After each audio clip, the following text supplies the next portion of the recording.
السلام علیکم ورحمۃ اللہ وبرکاتہ۔ 2024 کے اسمبلی انتخابات کو لے کر جموں و کشمیر میں دوسرے مرحلے کی ووٹنگ پرامن طریقے سے اختتام کو پہنچی۔ ضلع پونچھ کی تینوں اسمبلی نشستوں پر 73.69% پولنگ رہی، جہاں شام 6 بجے تک پونچھ حویلی سیٹ پر 74.92%، سرنکوٹ نشست پر 74.82% اور میڈر اسمبلی نشست پر 71.08% ریکارڈ کی گئی، اور حویلی نشست پر انتخابی میدان میں اپنی قسمت آزمائی کر رہے 8 امیدواروں کی قسمت کا فیصلہ 8 اکتوبر تک الیکٹرانک ووٹنگ مشینوں میں محفوظ کر دیا گیا۔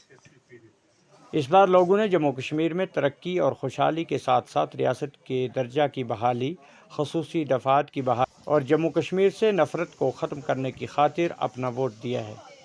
اب 8 اکتوبر کو جس خوش قسمت کو جیت کا سہرا ملے گا، وہ امیدوار اگلے 5 سالوں میں عوام کی امنگوں کے مطابق کھرا اتر سکے گا یا پھر حسب سابق عوام کا استحصال کرے گا، وقت ہی فیصلہ کرے گا۔ پہلے تو میں اپنا نشان دکھانا چاہ رہا ہوں کہ میں ابھی ووٹ کاسٹ کر کے آیا ہوں۔ سوسائٹی صاف اور شفاف تبھی ہوگی جب ان کو لیڈ کرنے والے لوگ، جو رہبر لوگ ہیں، وہ اچھے ہوں گے۔ تو وہ گھاس کو سائڈ کر ووٹ دینے کے لیے نکل آئے ہیں، تو اس کی وجہ یہ ہے کہ یہ لوگ سول انتظامیہ چاہ رہے ہیں کہ سول حکومت بننی چاہیے۔ 10 سال کے بعد یہ الیکشن ہونے جا رہا ہے، اور ہم بھی کوئی رات کی سانس لے سکیں اور اپنے کام کاج جو ہے اچھے ڈھنگ سے کریں۔ جی الحمدللہ، میں نے سب سے پہلے آج اپنا پہلا ووٹ کاسٹ کیا اسمبلی الیکشن میں، اور یہ بہت خوشی ہوئی مجھے کہ میں نے اپنے ملک کی ترقی کے لیے اپنا ووٹ کاسٹ کیا۔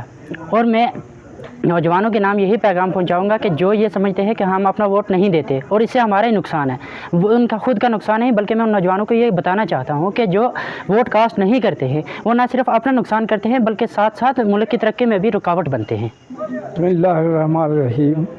یہ 10 سال کے بعد جو الیکشن ہو رہا ہے، نہایت ہی خوشی کی بات ہے۔ بہت ہی لوگ اس میں پرمسرت ہیں کہ 10 سال کے بعد سول حکومت کو بنایا جا رہا ہے، اور یہ ضروری تھی سول حکومت اس واسطے کہ گورنر یا ایل جی جو ہیں ان سے ہر کوئی مل نہیں سکتا ہے۔ اپنا حلقے کا ایم ایل اے ہوگا، اس سے اپنی ڈیمانڈیں جو ہوگی وہ رکھیں گے لوگ، تو نہایت ہی خوشی کی بات ہے۔ سولی حکومت جو ہے وہ ملک کی، ریاست کی عکاس ہوتی ہے، اور ترقی کے لیے سول حکومت ہی ضروری ہوتی ہے۔